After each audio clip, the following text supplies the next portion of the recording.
ಶ್ರೀ ಗುರುಭ್ಯೋ ನಮಃ. ಇದು ಮಧ್ವವಿಜಯದ 73ನೇ ಭಾಗ. 72ನೇ ಭಾಗ ಈ ಹಿಂದೆ ಮುಕ್ತಾಯ ಕಂಡಾಗ 12ನೇ ಸರ್ಗದ 22ನೇ ಶ್ಲೋಕದವರೆಗೆ ಕಥಾ ಮುಕ್ತಾಯ ಕಂಡಿತ್ತು.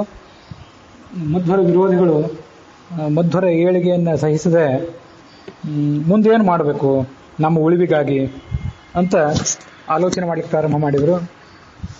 ಏನಕ್ಕೇನ ಪ್ರಕಾರೇಣ ಮಧ್ವರ ಮತ್ತು ಅವರ ಅನುಯಾಯಿಗಳ ದೋಷಗಳನ್ನು ಎತ್ತಿ ತೋರಿಸಬೇಕು, ಸಮಾಜಕ್ಕೆ ಅವ್ರ ಬಗ್ಗೆ ಕೆಟ್ಟ ಅಭಿಪ್ರಾಯ ಮೂಡುವಂತೆ ಆಗಬೇಕು.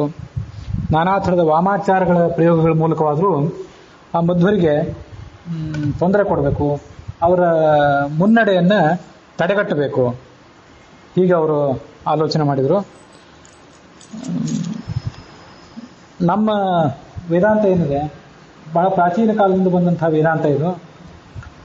ಇದನ್ನು ಇಂಥ ಸನಾತನವಾದಂಥ ವೇದಾಂತವನ್ನು ಇತ್ತೀಚೆಗೆ ಬಂದಂಥ ಕೆಲವರು ಹಾಳುಗೆಡುತ್ತಾ ಇದ್ದಾರೆ. ಆದ್ದರಿಂದ ಪ್ರಾಚೀನವಾದದ್ದಕ್ಕೆ ಬೆಲೆ ಕೊಡ್ರಿ, ಇತ್ತೀಚಿನ ಈ ವೇದಾಂತಕ್ಕೆ, ಇತ್ತೀಚಿನ ಈ ವಿಚಾರಧಾರೆಗೆ ನೀವು ಬೆಲೆ ಕೊಡಬೇಡ್ರಿ ಅಂತ ಹೀಗೆ ಜನರಿಗೆ ನಾವು ತಿಳಿ ಹೇಳಬೇಕು. ನಮ್ಮ ಅಭಿಪ್ರಾಯ ಏನು ಅಂತ ಅನ್ನೋದನ್ನು, ನಮ್ಮ ದುರಭಿಪ್ರಾಯ ಏನಿದೆ, ಕೆಡಕು ಮಾಡಬೇಕು, ಮಧ್ವರು ಮತ್ತು ಅವರ ಅನುಯಾಯಿಗಳಿಗೆ ಕೆಡಕು ಮಾಡಬೇಕು ಅನ್ನುವಂಥ ದುರಭಿಪ್ರಾಯ ಏನಿದೆ, ಈ ದುರಭಿಪ್ರಾಯವನ್ನು ಜನರಿಗೆ ನಾವು ಸ್ಪಷ್ಟವಾಗಿ ತಿಳಿಸಬಾರದು. ಅವರಿಗೆ ತಿಳಿಯದೇ ಇರುವಂತೆ ನಮ್ಮ ಕಾರ್ಯವನ್ನು ನಾವು ಸಾಧನೆ ಮಾಡಿಕೊಳ್ಬೇಕು. ಅವ್ರು ಹೇಳ್ತಾರೆ, ಸ್ವಾಭಿಪ್ರಾಯ ಬ್ರಹ್ಮವತ್ಸ್ಯಾದ ವಾಚ್ಯ ಮಾಯಾಶಕ್ತಿಯ ಸರ್ವನಿರ್ವಾಹ ಸಿದ್ಧಿ. ನಮ್ಮ ಅಭಿಪ್ರಾಯ ಏನಿದೆ ಅಂತ ಅನ್ನೋದನ್ನು, ನಮ್ಮ ಒಳಗಿನ ದುರಭಿಪ್ರಾಯ ಏನಿದೆ ಅದನ್ನು ಅವಾಚ್ಯ, ನಾವು ಅದನ್ನು ಜನರಿಗೆ ಸ್ಪಷ್ಟವಾಗಿ ತಿಳಿಸಬಾರದು. ಅದು ಹೇಗೆ ಅಂದರೆ, ಬ್ರಹ್ಮವತ್, ಅದ್ವೈತ ವೇದಾಂತದಲ್ಲಿ ಈ ಬ್ರಹ್ಮ ಅದು ಅವಾಚ್ಯ. ಯಾವ ಪ್ರಮಾಣಗಳಿಂದ, ಪ್ರತ್ಯಕ್ಷ ಪ್ರಮಾಣದಿಂದಲೂ ಅದಂತೂ ಗಮ್ಯವಲ್ಲ, ಅನುಮಾನ ಪ್ರಮಾಣಕ್ಕೂ ಗಮ್ಯವಲ್ಲ. ಅದು ಅದ್ವೈತ ವೇದಾಂತಕ್ಕೂ ದ್ವೈತ ವೇದಾಂತಕ್ಕೂ ಸಮಾನವಾದಂಥ ಅಭಿಪ್ರಾಯ. ಆದರೆ ಶಬ್ದದಿಂದಲೂ ಕೂಡ ಈ ಬ್ರಹ್ಮ ಅಂತ ಅನ್ನೋದು ವಾಚ್ಯ ಅಲ್ಲ, ಶಬ್ದದಿಂದಲೂ ಬ್ರಹ್ಮನನ್ನು ತಿಳಿಯಲಿಕ್ಕೆ ಬರೋದಿಲ್ಲ ಅಂತ ಅವ್ರು ಹೇಳ್ತಾರೆ. ಸ್ವಾಭಿಪ್ರಾಯ ಬ್ರಹ್ಮವತ್ಸ್ಯಾದ ವಾಚ್ಯ. ಬ್ರಹ್ಮ ಹೇಗೆ ಯಾವುದೇ ಶಬ್ದದಿಂದ ವಾಚ್ಯನಲ್ವೋ ಹಾಗೆ ನಮ್ಮ ಅಭಿಪ್ರಾಯವನ್ನು ಕೂಡ ನಾವು ಸ್ಪಷ್ಟವಾಗಿ ಮಾತುಗಳಿಂದ ಹೇಳಬಾರದು. ಮಾಯಾಶಕ್ತಿಯ ಸರ್ವನಿರ್ವಾಹ ಸಿದ್ಧಿ. ನಮ್ಮ ಕಪಟ ಬುದ್ಧಿಯಿಂದ, ಈ ವಾಮಾಚಾರ ಮೊದಲಾದ ಪ್ರಯೋಗಗಳಿಂದ ಸರ್ವನಿರ್ವಾಹ ಸಿದ್ಧಿ, ನಮ್ಮ ಕೆಲಸ ಏನಾಗಬೇಕಾಗಿದೆ ಅದೆಲ್ಲವನ್ನು ಕೂಡ ನಾವು ಆಗುವಂತೆ ಮಾಡಬೇಕು. ಇತ್ತಂ ನೀತ್ಯ ಶಾಸ್ತ್ರ ನೀತ್ಯೇವ ಬಾಧ್ಯ ಸರ್ವೋ ಲೋಕ ಸ್ವಾತ್ಮನೋ ಯಃ ಪರಸ್ಯಾತ್. ಹೀಗೆ ನಮ್ಮ ಶಾಸ್ತ್ರದಲ್ಲಿ, ಅದ್ವೈತ ವೇದಾಂತದಲ್ಲಿ ಏನು ಹೇಳಿದ್ದಾರೆ, ಆ ಅದ್ವೈತ ವೇದಾಂತದಲ್ಲಿ ಪ್ರತಿಪಾದಿತವಾದಂಥ ವಿಚಾರಧಾರೆ ಏನಿದೆ, ಆ ವಿಚಾರಧಾರೆಯ ಹಾಗೆ ಅದಕ್ಕನುಸಾರವಾಗಿ ಅದರಂತೆಯೇ ನಾವು ನಮ್ಮ ಕೂಟನೀತಿಯಿಂದ, ನಮ್ಮ ಈ ವಾಮಾಚಾರ ಪ್ರಯೋಗ ಮೊದಲಾದ ದುಷ್ಟ ಪ್ರಯೋಗಗಳಿಂದ ಈ ನಮ್ಮ ವಿರೋಧಿಗಳನ್ನು ನಾವು ಮಣಿಸಬೇಕು. ಸರ್ವೋಲೋಕ ಸ್ವಾತ್ಮನೋ ಯಃ ಪರಸ್ಯಾತ್. ನಮ್ಮ ಕೆಲಸವನ್ನು ಹೀಗೆ ನಾವು ಸಾಧನೆ ಮಾಡಿಕೊಳ್ಬೇಕು. ಪ್ರತಿಯೊಂದು ಗ್ರಾಮದಲ್ಲಿಯೂ ಕೂಡ ಅವ್ರಿಗೇನಾದರೂ ಮಾನ್ಯತೆ ಇದ್ದರೆ ಈ ಆಚಾರ್ಯರನ್ನು, ಅವರ ಅನುಯಾಯಿಗಳನ್ನು ಜನ ಸ್ವಾಗತಿಸಿ ಅವ್ರಿಗೇನು ಸನ್ಮಾನ ಮಾಡ್ತಾರೆ ಅದನ್ನೆಲ್ಲವನ್ನೂ ತಡೆಯಬೇಕು. ಪೂರ್ವಂ ಸಾಮಪೂರ್ವೈ ಉಪಾಯೈ. ನಾನಾ ಥರದ ಉಪಾಯಗಳಿಂದ ಜನರಿಗೆ ಮನವೊಲಿಸಬೇಕು. ಮೊದಲು ಆಚಾರ್ಯರು ಮತ್ತು ಅವರ ಅನುಯಾಯಿಗಳಿಗೆ ಯಾವುದೇ ಬೆಲೆ ಕೊಡಬೇಡಿ ಅಂತ ಸಾಮೋಪಾಯ, ಸಮಾಧಾನದ ಮಾತುಗಳನ್ನು ಹೇಳಬೇಕು. ಮುಂದೆ ದಾನೋಪಾಯ, ಅವರಿಗೆ ನಾನಾ ಥರದ ಕಾಣಿಕೆಗಳನ್ನು, ಮಾನ ಸನ್ಮಾನಗಳನ್ನು ಮಾಡಿ ಜನರಿಗೆ ಬೇಕಾದನ್ನೆಲ್ಲ ಕೊಟ್ಟು ಅವರನ್ನು ನಮ್ಮ ಕಡೆ ಸೆಳೆದುಕೊಳ್ಬೇಕು. ಅದಾಗದೇ ಇದ್ದರೆ ದಂಡ, ಜನರಿಗೆ ಬೆದರಿಸಿ ಆದರೂ ನೀವು ಮಧ್ವರನ್ನು, ಅವರ ಅನುಯಾಯಿಗಳನ್ನು ಸ್ವಾಗತಿಸಿ ಅವರ ಕಾರ್ಯಕ್ರಮಗಳಲ್ಲಿ ನೀವು ಭಾಗವಹಿಸಿದರೆ ನಿಮ್ಮ ಗತಿ ನೆಟ್ಟಿಗಿರೋದಿಲ್ಲ ಅಂತ ಜನರಿಗೆ ಬೆದರಿಕೆ ಹಾಕಬೇಕು. ಸಾಮಪೂರ್ವೈ ಉಪಾಯೈ. ಇಷ್ಟು ಮೀರಿಯೂ ಕೂಡ ಮಧ್ವರು ಮತ್ತು ಅವರ ಅನುಯಾಯಿಗಳು ಇಲ್ಲಿ ಏನಾದರೂ ಬಂದರೆ ಅವರಿಗೆ ನಾವು ಮಾನಭಂಗಾಯ ಕಾರ್ಯಂ, ಬಂದವರ ಅವಮಾನ ಆಗಬೇಕು. ಅವರಿಗೂ ಅವರ ಶಿಷ್ಯರಿಗೂ, ಸನ್ಯಾಸಿಗಳಿಗೆ, ಪೀಠಾಧ್ಯಕ್ಷರಿಗೆ ಏನು ಮರ್ಯಾದೆ ಸಲ್ಲಬೇಕು ಆ ಮರ್ಯಾದೆಗೆ ಚ್ಯುತಿ ಬರುವಂತೆ ನಾವು ಕೆಲಸ ಮಾಡಬೇಕು. ಏನ್ ಮಾಡ್ಬೇಕಾಗಾದ್ರೆ ಅಂದ್ರೆ ಗ್ರಂಥಾಕರ್ಷಾದ್ ಉದ್ಯತೈ ಅಸ್ಮದೀಯೈ, ನಮ್ಮ ಜನರನ್ನ ಆ ಕಡೆ ಕಳಿಸ್ಬೇಕು, ಅವರ ಗ್ರಂಥಗಳನ್ನು ಕಸ್ಕೋಬೇಕು, ಅವರ ದಂಡ ಕಮಂಡಲು ಇತ್ಯಾದಿಗಳನ್ನು ಕಸ್ಕೋಬೇಕು, ಒಟ್ಟಾರೆ ಅವರಿಗೆ ಅವಮಾನ ಆಗುವಂತೆ ಮಾಡಬೇಕು. ಇತ್ಯಾದ್ಯೇತೆ ಕಾರ್ಯಮಾಲೋಚ್ಯ ಕಾಲೇ ಚಕ್ರುರ್ವಕ್ರಾಶ್ಚಕ್ರೆ ಭಕ್ತ ಪ್ರತೀಪಂ ಯೋಗ್ಯ ಮಂಕ್ತುಂ ತೇನ್ಯಥಾ ಸ್ಯುಃ ಕಥಂ ವಾ ದುಃಖೋಗ್ರಾಂ ಭಸ್ಯಂಧತಾ ಮಿಶ್ರ ಸಿಂಧೌ. ಇಷ್ಟೆಲ್ಲ ನಾನಾ ಥರದ ಆಲೋಚನೆ ಮಾಡಿದ್ರು. ಆಲೋಚನೆ ಮಾಡಿ ಚಕ್ರಿ ಭಕ್ತ, ಚಕ್ರಿ ಅಂದರೆ ಚಕ್ರಧರನಾದಂತಹ ಪರಮಾತ್ಮ, ಅವನ ಭಕ್ತರಾದಂತಹ ಮಧ್ವರು ಮತ್ತು ಅವರ ಅನುಯಾಯಿಗಳಿಗೆ ವಿರೋಧ ಒಡ್ಡಬೇಕು ಅಂತ ಆಲೋಚನೆ ಮಾಡಿದರು. ಯಾಕೆಂದ್ರೆ ಅವ್ರಿಗೆ ಎಲ್ಲ ಪ್ರಯತ್ನ ಇತ್ತಲ್ಲ, ಇಷ್ಟೆಲ್ಲ ಆಚಾರ್ಯರಿಗೆ ಮತ್ತು ಅವರ ವಿರೋಧಿಗಳಿಗೆ ನಾನಾ ಥರದ ತೊಂದರೆ ಕೊಡಬೇಕು ಅಂತ ಅವರ ಪ್ರಯತ್ನ ಏನಿದೆ, ಈ ಪ್ರಯತ್ನವನ್ನು ಅವ್ರು ಯಾಕೆ ಮಾಡಿದ್ರು ಅಂದ್ರೆ ಅವರ ಸ್ವಭಾವ ಇದೆ. ಇದನ್ನೆಲ್ಲ ಮಾಡದೆ ಹೋದ್ರೆ ನಾಳೆ ಅವರಿಗೆ ಸಲ್ಲಬೇಕಾದ ಗತಿ ಸಲ್ಲೋದು ಹೇಗೆ? ದುಃಖ ಉಗ್ರಾಂಭಸಿ ಅಂಧತಾಮಿಸ ಸಿಂಧವು. ಅಂಧನ್ ತಮಸ್ಸು ಅನ್ನೋದೊಂದು ದೊಡ್ಡ ಸಮುದ್ರ.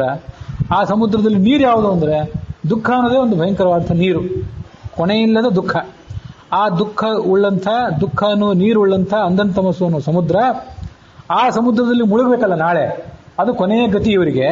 ಅದೆಲ್ಲ ಮಾಡಬೇಕಾದ್ರೆ ಆ ಯೋಗ್ಯತೆ ಪಕ್ವ ಆಗಬೇಕಲ್ಲ, ಸಾಧನೆ ಪರಿಪೂರ್ತಿ ಆಗಬೇಕಲ್ಲ, ಅದನ್ನೆಲ್ಲ ಮಾಡಲಿಕ್ಕಾಗಿ ಇಷ್ಟೆಲ್ಲ ಕಾರ್ಯಗಳು. ಮುಂದೆ ಅವ್ರು ಏನ್ ಮಾಡಿದ್ರು, ತಮ್ಮಲ್ಲಿ ಈ ಪುಂಡರೀಕಪುರಿ ಅಂತ ಏನು ಮುಖಂಡರು ಇದ್ರಲ್ಲ, ಪದ್ಮತೀರ್ಥ ಮತ್ತು ಪುಂಡರೀಕಪುರಿ ಅಂತ, ಅವರಿಬ್ಬರಲ್ಲಿ ಆ ಪುಂಡರೀಕಪುರಿಯನ್ನ ಮಧ್ವರ ಜೊತೆಗೆ ವಾದಕ್ಕೆ ಹೋಗುವಂತ ಕಳಿಸಿದ್ರು. ಮೊದಲು ಅವನು ಸನ್ಯಾಸಿಯ ವೇಷವನ್ನ ತಾಳಿದಂಥ ಒಬ್ಬ ವ್ಯಕ್ತಿ, ಸನ್ಯಾಸಿಯ ವೇಷ ಮಾತ್ರ, ಭಗವಂತನ ದ್ವೇಷಿ ವಸ್ತುತಃ, ದುಷ್ಟನಾದಂಥ ಒಬ್ಬ ರಾಕ್ಷಸ ಸ್ವಭಾವ ಇದ್ದಂಥ ವ್ಯಕ್ತಿ, ತಾನೇ ದೊಡ್ಡ ಪಂಡಿತ ಅಂತ ತಿಳ್ಕೊಂಡಂಥವನು ಪುಂಡರೀಕಾಭಿಧಾನ, ಪುಂಡರೀಕಪುರಿ ಅನ್ನುವ ಹೆಸರಿನ ವ್ಯಕ್ತಿ. ವಾದವ್ಯಾಜಾತ್, ಆಚಾರ್ಯರ ಜೊತೆಗೆ ನೀವು ವಾದ ಮಾಡಬೇಕು ಅಂತ ಕಳಿಸಿದರು. ಕ್ಷೇಪಕಾಮ ಕುಮಂತ್ರಾಹ ಚಕ್ರೂರ್ ಯತ್ನಂ ರೂಪಪೀಠಾಲಯೇನಿ. ಇವರು ಮೀಟಿಂಗ್ ಮಾಡಿದ್ದಲ್ಲಿ ಅಂದ್ರೆ ಈ ಉಡುಪಿಯ ಪರಿಸರದಲ್ಲೇ ಈ ಮೀಟಿಂಗ್ ಮಾಡಿದರು. ಈ ಮೀಟಿಂಗ್ ಮಾಡಿ ಆ ಪುಂಡರೀಕಪುರಿಯನ್ನ ಆಚಾರ್ಯರ ಮೇಲೆ ಎತ್ತಿ ಕಟ್ಟಿದರು. ಆತ ಆಚಾರ್ಯರ ಬಳಿಗೆ ಹೊರಟ. ಆಚಾರ್ಯರ ಬಳಿಗೆ ಹೊರಟದ್ದು ಹೇಗಾಯ್ತು, ಅದಕ್ಕೆ ಕೆಲವು ಉಪಮೆಗಳನ್ನು ಕೊಡ್ತಾರೆ, ಕೆಲವು ಹೋಲಿಕೆಗಳನ್ನು ಕೊಡ್ತಾರೆ ಕವಿಗಳು. ಗ್ರಾಮಸಿಂಹ, ಸಿಂಹ ಅಂತ ನಮಗೇನಂತ ಎಲ್ಲರಿಗೂ ಗೊತ್ತು. ಸಿಂಹ ಅಂದ್ರೆ ಕಾಡಿನಲ್ಲಿರುವಂಥ ಸಿಂಹ. ಗ್ರಾಮಸಿಂಹ ಅಂದ್ರೆ ನಾಡಿನಲ್ಲಿ ಸಂಚಾರ ಮಾಡುವಂಥ ಸಿಂಹ. ಅದ್ಯಾವುದನ್ನ ನಾಯಿ. ಪರ್ಯಾಯ ನಾಯಿಗಿರುವಂತಹ ಅನೇಕ ಪರ್ಯಾಯ ಪದಗಳಲ್ಲಿ ಗ್ರಾಮಸಿಂಹ ಅನ್ನೋ ಒಂದು ಪರ್ಯಾಯ ಪದ.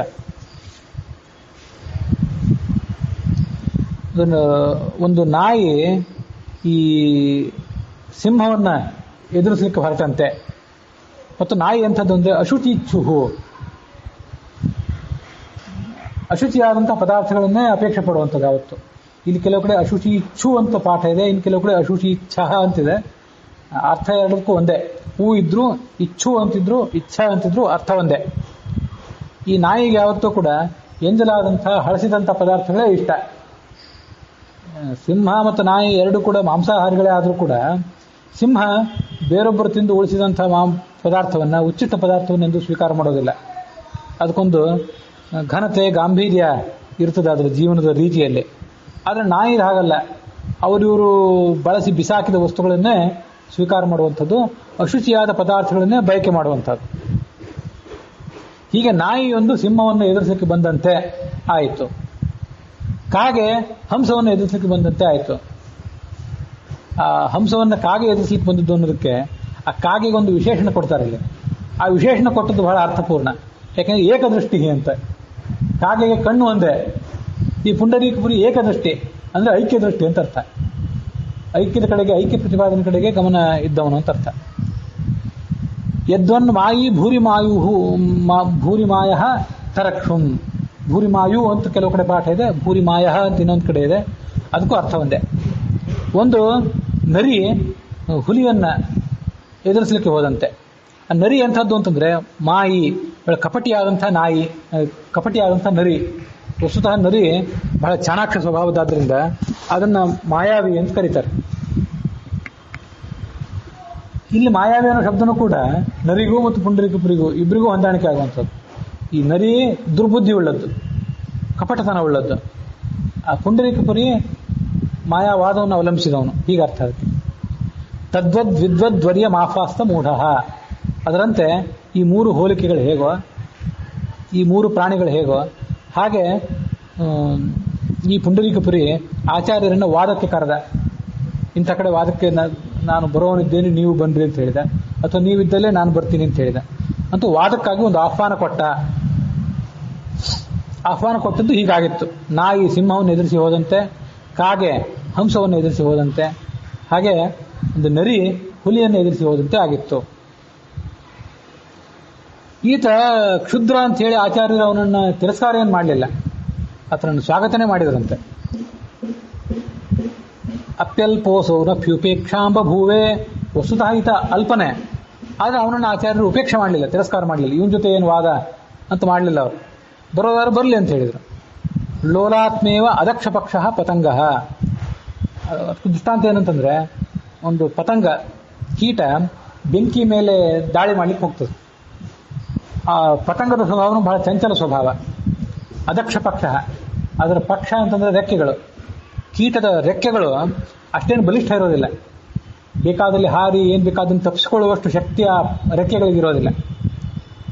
ಅದು ಆ ರೆಕ್ಕೆ, ಆ ಪತಂಗಕ್ಕೆ ಸಂಬಂಧಪಟ್ಟಂತಹ ವಿಶೇಷಣಗಳ ನಿರೂಪಣೆ ಆಯಿತು. ಈ ಪುಂಡರೀಕಪುರಿ ಇವನು ಚಂಚಲ ಸ್ವಭಾವದವನು, ಮತ್ತೆ ಅದಕ್ಷ ಪಕ್ಷ. ಇವನಿಗಿರುವಂಥ ಹಿಂಬಾಲಕರು, ಪಕ್ಷ ಅಂದರೆ ಆ ಕೀಟಕ್ಕೆ ಹೋಲಿಸಿದರೆ ಪಕ್ಷ ಅಂದರೆ ರೆಕ್ಕೆ, ಇವನಿಗೆ ಪಕ್ಷ ಅಂತಂದ್ರೆ ಇವನು ಹಿಂಬಾಲಕರು. ಇವರೆಲ್ಲ ಅದಕ್ಷರು, ಯಾರು ಜ್ಞಾನಿಗಳಲ್ಲ. ಹೀಗೆ ಬೆಂಕಿಯ ಮೇಲೆ ಕೀಟ ಆಕ್ರಮಣ ಮಾಡ್ಲಿಕ್ಕೆ ಹೋದಾಗ ಬೆಂಕಿ ಆ ಕೀಟವನ್ನು ಎಂದು ತಿರಸ್ಕಾರ ಮಾಡೋದಿಲ್ಲ, ಬಂದು ಬೀಳೋದಾದ್ರೆ ಬೀಳಲಿ ಅಂತದೆ. ಅದರಂತೆ ಈ ಮಧ್ವರು ಆತನನ್ನು ತಿರಸ್ಕಾರ ಮಾಡಲಿಲ್ಲ. ಬರೋದಾದ್ರೆ ಬರಲಿ, ಮಧ್ವರು ಅಗ್ನಿ ಅಂತ ಇದ್ರು, ಬರೋದಾದ್ರೆ ಬರಲಿ ಅಂತ ಅವನನ್ನು ಸ್ವೀಕಾರ ಮಾಡಿದರು.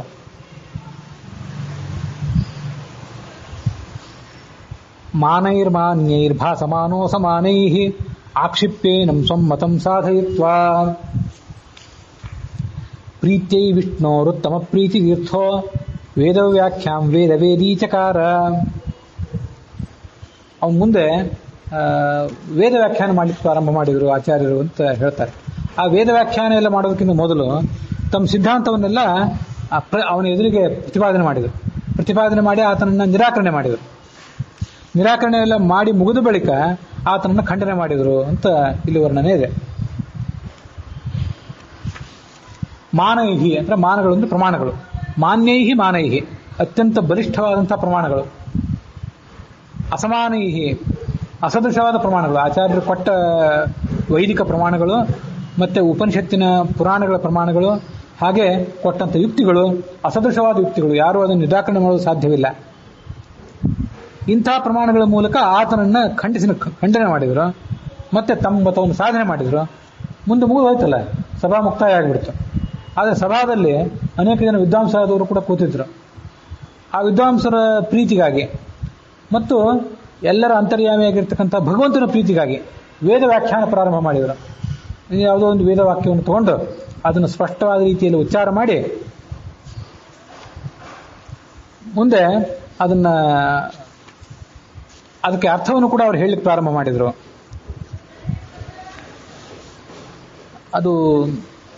ಅದರ ವೇದದ ಉಚ್ಚಾರದ ಸೊಬಗನ್ನ, ಅದರ ವ್ಯಾಖ್ಯಾನದ ಸೊಬಗನ್ನ ಇಲ್ಲಿ ಮುಂದೆ ಹೇಳ್ತಾರೆ. ಅಲ್ಲಿ ನೆರೆದಿದ್ದಂಥ ವಿದ್ವಾಂಸರು ಇವರು ಮೊದಲು ವೇದವನ್ನು ಉಚ್ಚಾರ ಮಾಡಿದ್ರಲ್ಲ, ಅದನ್ನು ಬಹಳ ಪ್ರೀತಿಯಿಂದ, ಗೌರವದಿಂದ, ಅತ್ಯಾಶ್ಚರ್ಯದಿಂದ ಅದನ್ನೆಲ್ಲ ಕೇಳಿದ್ರಂತೆ. ಅಲ್ಲಿ ಬಂದಂಥ ವಿದ್ವಾಂಸರು ಯಾರು ಸಾಮಾನ್ಯರಾಗಿರಲಿಲ್ಲ, ಎಲ್ಲ ವೇದಗಳನ್ನು ಓದಿದವರೇ, ಷಡಂಗ ಸಮೇತವಾದಂಥ ವೇದಗಳನ್ನು ಓದಿದವರು.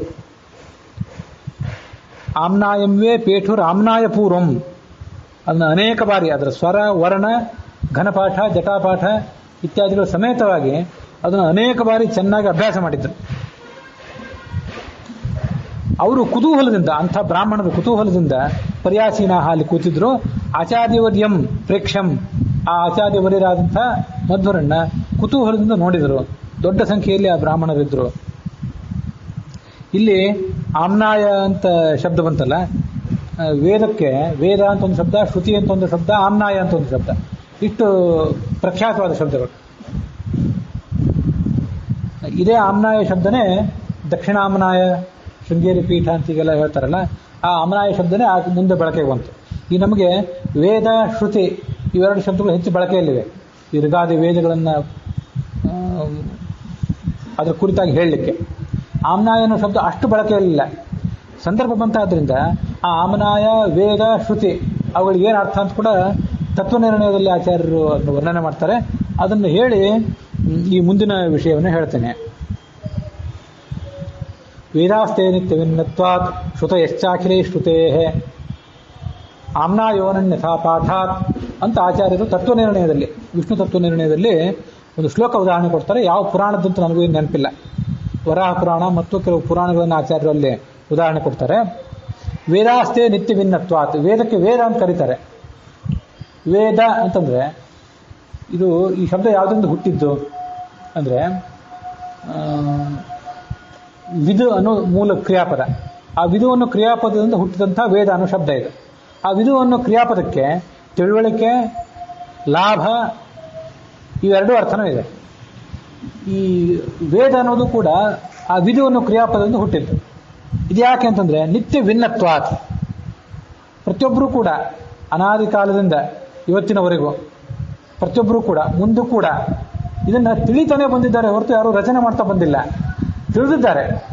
ಏನಂತ ತಿಳ್ಕೊಂಡಿದ್ದಾರೆ? ಇದನ್ನು ಯಾರೋ ನಮಗಿಂತ ಹಿಂದಿನವರು ಕಂಡುಕೊಂಡಿದ್ರು, ನಾವು ಇದನ್ನು ಕಂಡುಕೊಂಡೆವು, ಅವರ ಉಪದೇಶದ ಮೂಲಕ ಕಂಡುಕೊಂಡೆವು. ಕೆಲವು ಬಾರಿ ನಾವಿದನ್ನು ತಪಸ್ಸಿನಲ್ಲಿ ಮಗ್ನರಾದಾಗ ನಮಗೂ ಕೂಡ ಇವು ಹೊಳೆದಿವೆ.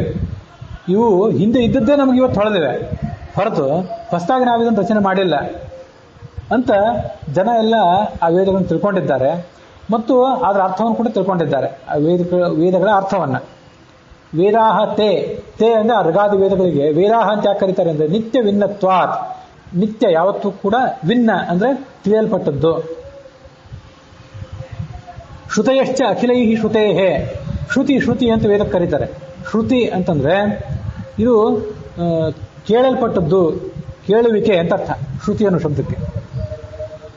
ಈ ನಮ್ಮಲ್ಲಿ ಆ ಶಬ್ದ ಉಚ್ಚಾರ ಮಾಡುವ ಕೆಲವರು ಶ್ರುತಿ ಅಂತ ಕೆಲವರು ಹೇಳ್ತಾರೆ. ಎಲ್ಲರೂ ಬಹಳ ಹೇಳ್ತಾರೆ ಅಂತ ಏನಿಲ್ಲ. ಶಂಕರ ಶ ಬರೋದು ಅದ್ರ ಕೆಳಗೆ ಕೃ ಅಂತ ಒತ್ತು ಕೊಡ್ತಾರಲ್ಲ, ಆ ಥರ ಕೂಡ ಕೆಲವರು ಬರೀತಾರೆ. ಎಲ್ಲರೂ ಬರೆದಿರ್ಲಿಕ್ಕಿಲ್ಲ, ಸುಮ್ಮನೆ ಯಾರು ಬರಿತಿದ್ರೆ ಅವರಿಗೊಂದು ತಪ್ಪು ಅಂತ ಹೇಳಿದೆ. ಅದು ಶ್ರುತಿ ಆಗ್ತದೆ. ಶ್ರುತಿ ಅಲ್ಲ ಹೊರತು ಶ್ರುತಿ. ಶಕ್ಕೆ ರದ ಒತ್ತು ಕೊಟ್ಟು ಅದಕ್ಕೆ ಊ ಬರಿಬೇಕು. ಶ್ರುತಿ ಅಂದರೆ ಇದು ಶ್ರವಣ ಅನ್ನುವ ಮೂಲವನ್ನು ಇಟ್ಕೊಂಡು ಹೊರಟದ್ದು. ಕೇಳುವಿಕೆ ಅನ್ನೋ ಅರ್ಥದಿಂದ ಒಳಗೊಂಡಂಥ ಶ್ರವಣೆ ಅನ್ನೋ ಧಾತುವಿನ ಮೂಲಕವಾಗಿ ಹೊರಟದ್ದು ಈ ಶ್ರುತಿ ಅನ್ನೋ ಶಬ್ದ. ವೇದಕ್ಕೆ ಶ್ರುತಿ ಅಂತ ಯಾಕೆ ಕರೀತಾರೆ ಅಂತಂದ್ರೆ ಶ್ರುತಯಶ್ಚ ಅಖಿಲೈ ಶ್ರುತೇಹೇ, ಪ್ರತಿಯೊಬ್ಬರು ಇದನ್ನು ಕೇಳ್ತಾ ಬಂದಿದ್ದಾರೆ ಹೊರತು ಯಾರು ಮಾಡಿಲ್ಲ. ನಾನು ಇದನ್ನು ಮಾಡಿದ್ದೇನೆ ಅಂತ ಹೇಳುವಂಥ ವ್ಯಕ್ತಿಯೇ ಜಗತ್ತಿನಲ್ಲಿ ಯಾರೂ ಇಲ್ಲ.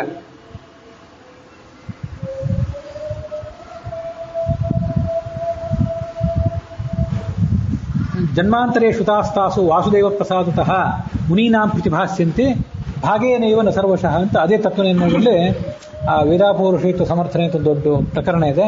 ಆ ಪ್ರಕರಣದಲ್ಲಿ ಆಚಾರ್ಯ ಉಲ್ಲೇಖ ಮಾಡುವಂಥ ಒಂದು ಶ್ಲೋಕ. ಜನ್ಮಾಂತರೇ ಶ್ರುತಾಹ,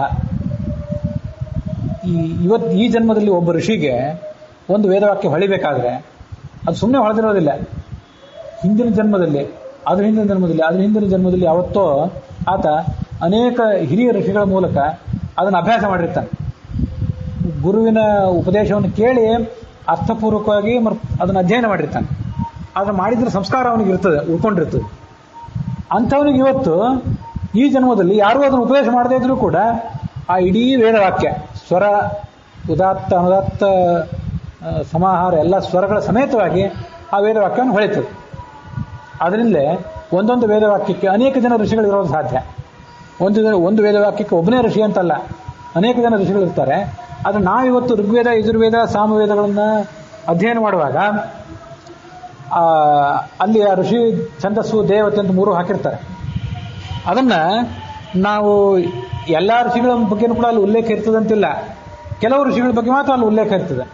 ಕೆಲವು ಋಷಿಗಳ ಬಗ್ಗೆ ಉಲ್ಲೇಖ ಇದ್ದ ಮಾತ್ರಕ್ಕೆ ಆ ಋಷಿಯೇ ಅದನ್ನು ಕಂಡುಕೊಂಡಾಗ ಹಿಂದಿನವ್ರಿಗೆ ಯಾರಿಗೂ ಗೊತ್ತಿರಲಿಲ್ಲ ಅಂತ ಅರ್ಥ ಅಲ್ಲ. ಹಿಂದಿನ ಎಷ್ಟೋ ಜನ ಋಷಿಗಳು ಕೂಡ ಅದನ್ನು ಕಂಡುಕೊಂಡೇ ಇದ್ರು ಭಗವಂತನ ಅನುಗ್ರಹದಿಂದ. ಮುನೀನಾ ಪ್ರತಿಭಾಸ್ಯಂತೆ ವಾಸುದೇವ ಪ್ರಸಾದತಃ ಭಾಗೇನೈವ, ಹಿಂದಿನ ಜನ್ಮದಲ್ಲಿ ಅದು ಎಷ್ಟೆಷ್ಟನ್ನೋ ಕೇಳಿರ್ತಾರೆ. ಆ ಕೇಳಿದ್ದೆಲ್ಲವೂ ಈಗ ಹೊಳಿತದಂತಿಲ್ಲ. ಅದರಲ್ಲಿ ಯಾವುದೋ ಒಂದು ಹೊಳಿತದೆ. ಯಾಕೆಂದರೆ ಭಗವಂತನ ಇಚ್ಛೆ ಅದೆಲ್ಲ. ಅದರಿಂದ ಶ್ರುತಿ ಅಂದರೆ ಕೇಳಿದ್ದು ಹೊರತು ಮಾಡಿದ್ಯಾರೂ ಇಲ್ಲ. ಇದಕ್ಕೆ ಶ್ರುತಿ ಅಂತ ಕರೀತಾರೆ. ಇದು ವೇದ ಮತ್ತು ಶ್ರುತಿ ಅನ್ನೋ ಎರಡು ಶಬ್ದಗಳ ಅರ್ಥ ವಿವರಣೆ ಆಯಿತು. ಇನ್ನು ಆಮ್ನಾಯ ಅನ್ನೋ ಶಬ್ದ ಮೂರನೇ ಶಬ್ದ ಇಲ್ಲಿ ಬಂದದ್ದು. ಅಲ್ಲಿ ಆ ತತ್ವ ನಿರ್ಣಯದಲ್ಲಿ ಆಚಾರ್ಯರು ಉಲ್ಲೇಖ ಮಾಡಿದಂತಹ ಪ್ರಮಾಣದಲ್ಲಿ ಮೂರನೇದಾಗಿ ಬಂದದ್ದು ಆಮ್ನಾಯ ಅನನ್ಯಥಾ ಪಾಠಾತ್. ಇದಕ್ಕೆ ಆಮ್ನಾಯ ಅಂತ ಯಾಕೆ ಕರೀತಾರೆ ಅಂತಂದ್ರೆ, ಇದಕ್ಕೆ ಬೇರೆ ಪಾಠ ಇಲ್ಲವೇ ಇಲ್ಲ, ಒಂದೇ ರೀತಿಯಾದ ಪಾಠ. ಹಿಂದಿನ ಅದೆಷ್ಟೋ ಕಲ್ಪಗಳಿಂದ ಪ್ರಾರಂಭ ಮಾಡಿಕೊಂಡು ಇವತ್ತಿನವರೆಗೆ ಮುಂದೂ ಕೂಡ ಇದಕ್ಕೆ ಒಂದೇ ರೀತಿಯಾದ ಪಾಠಾಂತರ ಇಲ್ಲ. ಹಿಂದೊಂದು ಥರ ಬೇರೆ ಥರ ಇತ್ತು, ಈಗೊಂದು ಥರ ಬೇರೆ ಥರ ಇದೆ, ಮುಂದೊಂದು ರೀತಿ ಬೇರೆ ಥರ ಇರ್ತದೆ ಅಂತಿಲ್ಲ. ಅದೆಲ್ಲ ಪುರಾಣಗಳಿಗೆ ಮಾತ್ರ. ಪುರಾಣಗಳ ಶ್ಲೋಕಗಳು, ಪುರಾಣಗಳ ವಿಷಯಗಳನ್ನು ಹಿಂದೆ ಇದ್ದುದಕ್ಕಿಂತ ಭಿನ್ನವಾಗಿ ಇವತ್ತು ಯಾರು ಒಬ್ಬರು ರಚನೆ ಮಾಡ್ಬೋದು. ವೇದವ್ಯಾಸರು ರಚನೆ ಮಾಡ್ಬೋದು, ಮುಂದೆ ಮತ್ತೊಂದು ಥರ ರಚನೆ ಮಾಡ್ಬೋದು. ಆದರೆ ವೇದಗಳಿಗೆ ಅದಿಲ್ಲ, ಒಂದೇ ರೀತಿಯಾದ ಪಾಠ. ಅನನ್ಯಥಾ ಪಾಠ, ಅನ್ಯಥಾ ಪಾಠ ಅಂದರೆ ಭಿನ್ನ ರೀತಿಯಾದ ಪಾಠ, ಅನನ್ಯಥಾ ಪಾಠ ಅಂದರೆ ಭಿನ್ನ ರೀತಿಯಾದ ಉಚ್ಚಾರ, ಭಿನ್ನ ರೀತಿಯಾದ ಪಾಠ ಮತ್ತು ಶ್ರವಣ, ಇದ್ಯಾವುದೂ ಇಲ್ಲ. ಒಂದೇ ರೀತಿಯಾಗಿ ಅದನ್ನು ಓದಬೇಕು. ಅದಕ್ಕಾಗಿ ಅವುಗಳನ್ನು ವೇದಗಳು ಅಂತ ಕರೀತಾರೆ, ಇದು ಆಮ್ನಾಯ ಅಂತ ಕರೀತಾರೆ. ಇನ್ನೊಂದು ಶಬ್ದ ಇದೆ ಆಗಮ ಅಂಥೇಳಿ, ಅದು ಅಲ್ಲಿ ಬರಲಿಲ್ಲ, ಇಲ್ಲೂ ಬರಲಿಲ್ಲ. ಆಗಮ ಅಂತಂದರೆ ನಮಗೆ ಪರಮಾತ್ಮನ ಕುರಿತಾಗಿ ತತ್ವವನ್ನು ತಿಳಿಸುವಂಥದ್ದು, ಗಮನ ಮಾಡೋದು ಅಂತಂದ್ರೆ ತಿಳಿಸೋದಂತ ಅರ್ಥ. ಅದರಿಂದ ಅದಕ್ಕೆ ಆಗಮಗಳು ಅಂತ ಹೆಸರು. ಆಗಮ, ವೇದ, ಶ್ರುತಿ, ಆಮ್ನಾಯ ಇವೆಲ್ಲ ಶಬ್ದ. ಇಂಥ ಆಮ್ನಾಯಗಳನ್ನು ಅವರು ಅನೇಕ ಬಾರಿ ಅಭ್ಯಾಸ ಮಾಡಿ ಓದಿದ್ರು. ಅವರೆಲ್ಲ ಆಚಾರ್ಯರು ಏನು ವರ್ಣನೆ ಮಾಡ್ತಾರೆ ಅದು ನೋಡೋಣ ಅಂತ ಕುತೂಹಲದಿಂದ ಅಲ್ಲಿ ಕೂತಿದ್ರು.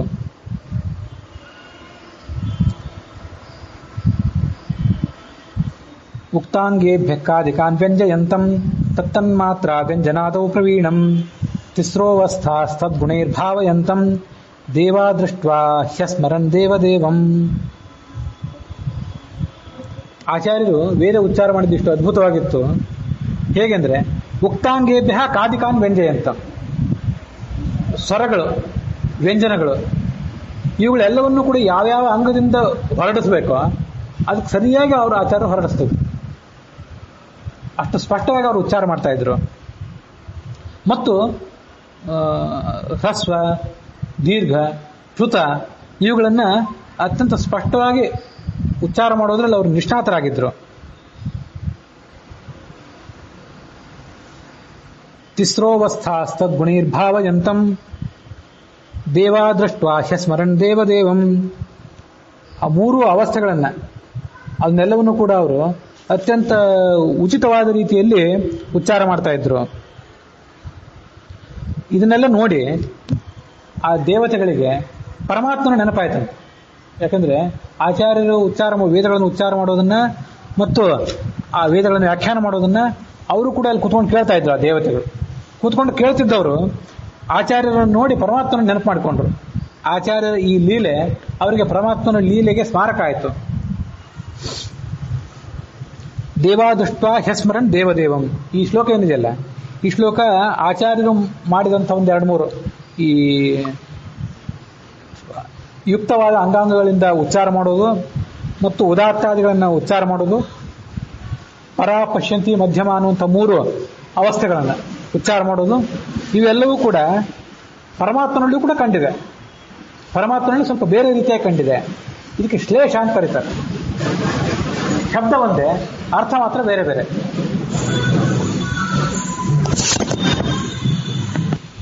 ಈ ಶ್ಲೋಕದಲ್ಲಿ ಮತ್ತು ಮುಂದಿನ ಶ್ಲೋಕದಲ್ಲಿ ಶಬ್ದಗಳನ್ನು ಹೇಗೆ ಉಚ್ಚಾರ ಮಾಡಬೇಕು, ಅಕ್ಷರಗಳನ್ನು ಹೇಗೆ ಉಚ್ಚಾರ ಮಾಡಬೇಕು, ಅದಕ್ಕಿರುವಂಥ ಮಹತ್ವ ಏನು ಅಂತ ಅನ್ನೋದನ್ನೆಲ್ಲ ತಿಳಿಸ್ತಾರೆ. ನಾವು ನಿತ್ಯ ಬ್ರಹ್ಮಯಜ್ಞ ಮಾಡ್ತೇವೆ. ಬ್ರಹ್ಮಯಜ್ಞ ಮಾಡುವಾಗ ಋಗ್ವೇದದ, ಯಜುರ್ವೇದದ, ಸಾಮವೇದದ, ಅಥರ್ವವೇದದ ಒಂದೊಂದು ತುಣುಕನ್ನು ಹೇಳ್ತೀವಿ. ಮುಂದೆ ಶಿಕ್ಷಾಶಾಸ್ತ್ರದ ಒಂದು ತುಣುಕನ್ನು ಹೇಳ್ತೀವಿ. ಈಗ ನಮ್ಮಲ್ಲಿ ಬೆಳಕಿರೋದು ಓಂ ಶಿಕ್ಷಾಂ ವ್ಯಾಖ್ಯಾಸ್ಯಾಮಃ ಅಥ ಶಿಕ್ಷಾಂ ವ್ಯಾಖ್ಯಾಸ್ಯಾಮಃ ಅಂತ ಈಗ ಇಷ್ಟು ನಾವು ಹೇಳೋ ಒಂದು ಬಳಕೆ ಬಂದಿದೆ. ವಸ್ತುತಃ ಶಿಕ್ಷಾಶಾಸ್ತ್ರ ಅಂತಂದ್ರೆ ಶಬ್ದಗಳನ್ನು ಹೇಗೆ ಉಚ್ಚಾರ ಮಾಡಬೇಕು, ಎಷ್ಟು ಸ್ಪಷ್ಟತೆ ಅದರಲ್ಲಿ ಇರಬೇಕು, ಅದಕ್ಕೆ ಉಚ್ಚಾರ ಮಾಡಲಿಕ್ಕೆ ಬೇಕಾದಂತಹ ರೀತಿಗಳೇನು ಅನ್ನೋದು ತಿಳಿಸೋದೇ ಆ ಶಿಕ್ಷಾಶಾಸ್ತ್ರದ ಕೆಲಸ. ಅದು ಕನ್ನಡದ ವ್ಯಾಕರಣವನ್ನು ಓದಿದವರಿಗೆ, ಇಂಗ್ಲೀಷಿನ ವ್ಯಾಕರಣವನ್ನು ಓದಿದವರಿಗೆ, ವ್ಯಾಕರಣಬದ್ಧವಾಗಿ ಇಂಗ್ಲೀಷನ್ನು ಓದಿದವರಿಗೆ ಅದೆಲ್ಲ ಗೊತ್ತಿರ್ತದೆ. ಫೊನೆಟಿಕ್ಸ್ ಅಂತ ಒಂದು ಶಾಸ್ತ್ರ ಇಂಗ್ಲೀಷಿನಲ್ಲಿ. ಫೊನೆಟಿಕ್ಸ್ ಅಂತಂದ್ರೆ ಆ ಉಚ್ಚಾರ ಮಾಡುವ ರೀತಿಯನ್ನು ಕಲಿಸುವಂಥ ಶಾಸ್ತ್ರ. ಇತ್ತೀಚೆಗೆ ಭಾಷೆಯನ್ನು ನಾವು ಬೇಕಾಬಿಟ್ಟಿಯಾಗಿ ತಂದೆ ತಾಯಿಗಳ ಮೂಲಕ, ಸಮಾಜದ ಮೂಲಕ ಕಲಿತು ಬಿಡ್ತೇವೆ. ಆದರೆ ಆ ಶಬ್ದಗಳನ್ನು ಹೇಗೆ ಉಚ್ಚಾರ ಮಾಡಬೇಕು ಅನ್ನೋದನ್ನು ಸ್ಪಷ್ಟವಾಗಿ ಕಲಿಸೋದೇ ಒಂದು ಪದ್ಧತಿ ಇಲ್ಲ. ಆದ್ದರಿಂದಾಗಿ ಶಬ್ದಗಳನ್ನು ಬೇಕಾಬಿಟ್ಟಿಯಾಗಿ ಉಚ್ಚಾರ ಮಾಡುವ ಒಂದು ಹವ್ಯಾಸ ನಮ್ಮನ್ನು ಬೆಳೆದುಬಿಟ್ಟಿದೆ. ವಸ್ತುತಃ ಅದೆಲ್ಲ ಇರಬೇಕು. ಪರದೇಶದವರಲ್ಲೂ ಕೂಡ ಇಂಗ್ಲೀಷ್ ಭಾಷೆಯನ್ನು ಕಲಿಸುವಾಗ ಆ ಫೊನೆಟಿಕ್ಸ್ ಅಂತ ಒಂದು ಪ್ರತ್ಯೇಕವಾದಂಥ ಒಂದು ಶಾಸ್ತ್ರವೇ ಇದೆ. ಅದು ತೀರಾ ಇಂಗ್ಲೀಷ್ ಭಾಷೆಯ ಪ್ರಾಥಮಿಕ ಅಭ್ಯಾಸಗಳಿಗೆ ಅದೆಲ್ಲ ಗೊತ್ತಿರೋದಿಲ್ಲ. ಆದರೆ ಇಂಗ್ಲೀಷ್ ಭಾಷೆಯನ್ನು ಪ್ರೌಢ ಮಟ್ಟದಲ್ಲಿ ಅಭ್ಯಾಸ ಮಾಡುವವರಿಗೆ ಆ ಫೊನೆಟಿಕ್ಸ್, ಫೋನ್ ಅಂದರೆ ವಸ್ತುತಃ ಧ್ವನಿ ಅಂತ ಅರ್ಥ, ಫೊನೆಟಿಕ್ಸ್ ಅಂದರೆ ಧ್ವನಿಶಾಸ್ತ್ರ, ಹೇಗೆ ಯಾವುದನ್ನು ಉಚ್ಚಾರ ಮಾಡಬೇಕು ಅನ್ನೋದು ಕಲಿಸುವ ಶಾಸ್ತ್ರವೇ ಅದು. ಅದು ನಮ್ಮಲ್ಲಿ ಶಿಕ್ಷಾಶಾಸ್ತ್ರ. ಈಗ ಆಚಾರ್ಯರು ಏನನ್ನು ಮಾಡಿದ್ರು, ಪರಮಾತ್ಮನಿಗೆ ಹೋಲಿಕೆ ಆಗುವಂಥ ಕೆಲಸಗಳೇನು ಅನ್ನೋದನ್ನು ಈಗ ನಾವು ಮುಂದೆ ನೋಡಬೇಕು. ಉಕ್ತಾಂಗೇಭ್ಯ ಕಾದಿಕಾನ್ ವ್ಯಂಜಯಂತಂ. ಈಗ ನೋಡ್ರಿ, ಕ ಆದಿಕಾನ್, ಕ ಖ ಗ ಘ ङ ಇತ್ಯಾದಿ. ಆಮೇಲೆ ಚ ಚ ಜ ಜ, ಕವರ್ಗ, ಚವರ್ಗ, ಟವರ್ಗ, ತವರ್ಗ, ಪವರ್ಗ. ಹೀಗೆ ಒಟ್ಟು 5 ವರ್ಗಗಳಿವೆ. ಒಂದೊಂದು ವರ್ಗದಲ್ಲಿ 5 ಅಕ್ಷರಗಳು, ಒಟ್ಟು 25 ವರ್ಗೀಯ ಅಕ್ಷರಗಳು. ಮುಂದೆ ಯದಿಂದ ಪ್ರಾರಂಭ ಮಾಡಿಕೊಂಡು ಹ ತನಕ ಅಥವಾ ಳ ಕ್ಷ ಅಲ್ಲಿ ತನಕ ಅವು ಅವರ್ಗೀಯ ವ್ಯಂಜನಗಳು. ಹೀಗೆ ವ್ಯಂಜನಗಳು, ವರ್ಗೀಯ ವ್ಯಂಜನಗಳು, ಅವರ್ಗೀಯ ವ್ಯಂಜನಗಳು ಅಂತ ಬೇರೆ ಬೇರೆ ಇವೆ. ಇವಿಷ್ಟು ಬಿಟ್ಟರೆ ಸ್ವರಗಳಿವೆ. ಮೊದಲು ಇದೆಲ್ಲರಿಗೂ ಗೊತ್ತಿದೆ. 50 ವರ್ಣಗಳು, 50 ವರ್ಣಗಳು ಅಥವಾ 53 ವರ್ಣಗಳು, ಹೀಗೆ ಏನಾದರೂ ಇಟ್ಕೊಳ್ರಿ. 53, 54 ತನಕ ಬೇರೆ ಬೇರೆ ಕ್ರಮಗಳವೆಲ್ಲ. ಪಾಣಿನಿ ಅದನ್ನು 44 ತನಕ ಮಾತ್ರ ಹೇಳ್ತಾನೆ. ಹಿಂದೆನೂ 44, 46 ತನಕ ಮಾತ್ರ ಹೇಳ್ತಾನೆ.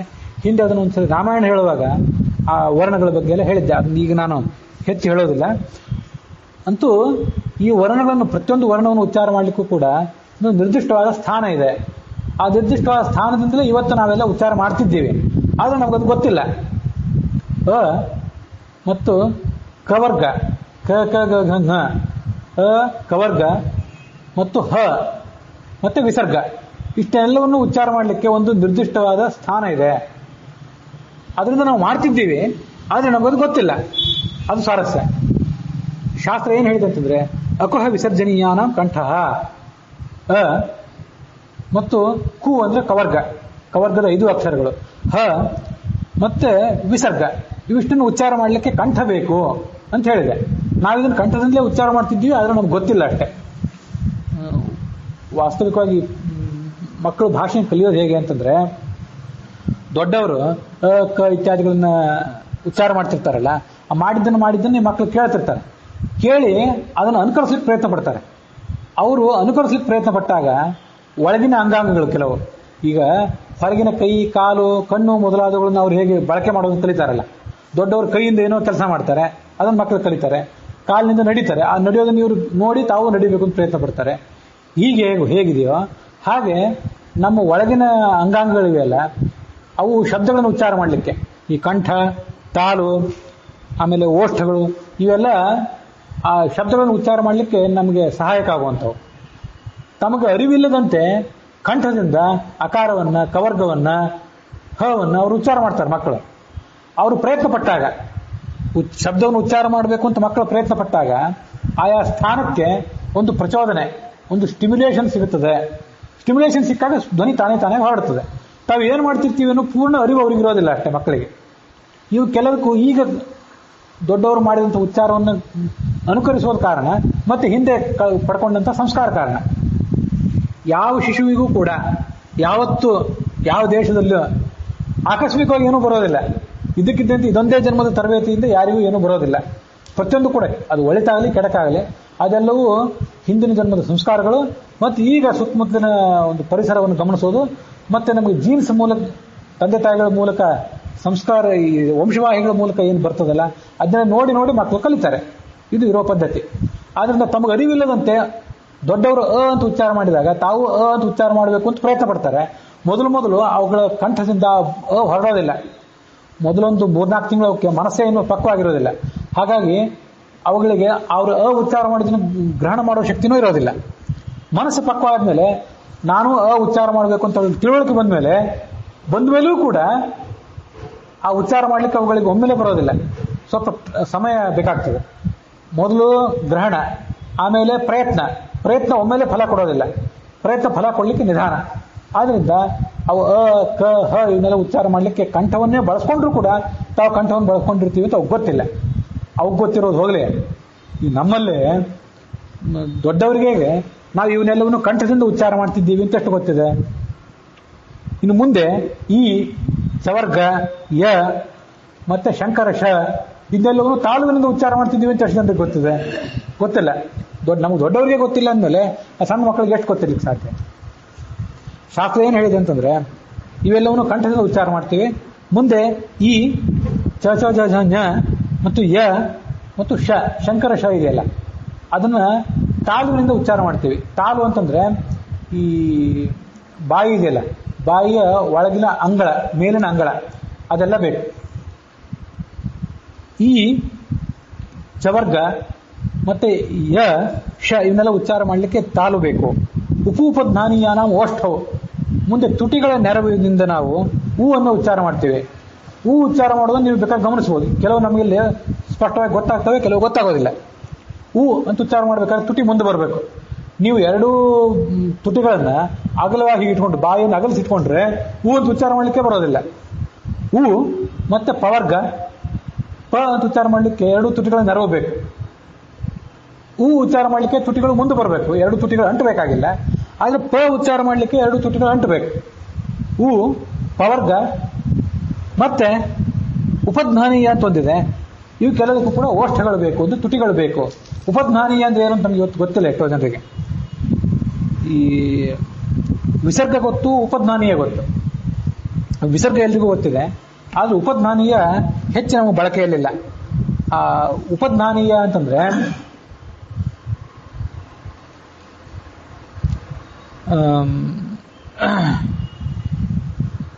ಜಿಹ್ವಾಮೂಲಿಯ ಮತ್ತು ಉಪಧ್ಮಾನೀಯ ಅಂತ ಎರಡು. ವಿಸರ್ಗ ಬಹುತೇಕ ಎಲ್ರಿಗೂ ಗೊತ್ತಿದೆ. ಸಣ್ಣ ಸಣ್ಣ ಮಕ್ಕಳಿಗೆ ನಾವು ಸಂಸ್ಕೃತ ಕಲಿಸುವಾಗ ಮತ್ತು ಕನ್ನಡ ಕಲಿಸುವಾಗ ಅಮ್ಮ ಅಂತ ಹೇಳಿ ಅನುಸ್ವಾರವನ್ನು ಮತ್ತು ವಿಸರ್ಗವನ್ನು ಕಲಿಸ್ತಾರೆ. ಇದ್ರ ಜೊತೆಗೆ ಜಿಹ್ವಾಮೂಲಿಯ ಮತ್ತು ಉಪಧ್ಮಾನೀಯ ಅಂತ ಎರಡಿವೆ.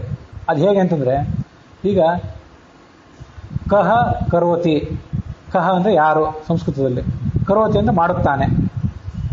ಕಹ ಕರೋತಿ ಅಂತಂದ್ರೆ ನೀವು ಒಂದು 4-5 ಸರಿ ಬಾಯಿಂದ ಅನ್ರಿ, ಕೊನೆಗೆ ಕಹ್ ಕರೋತಿ ಅಂತೀವಿ, ಒತ್ತಕ್ಷರ ಅಂತೀವಿ.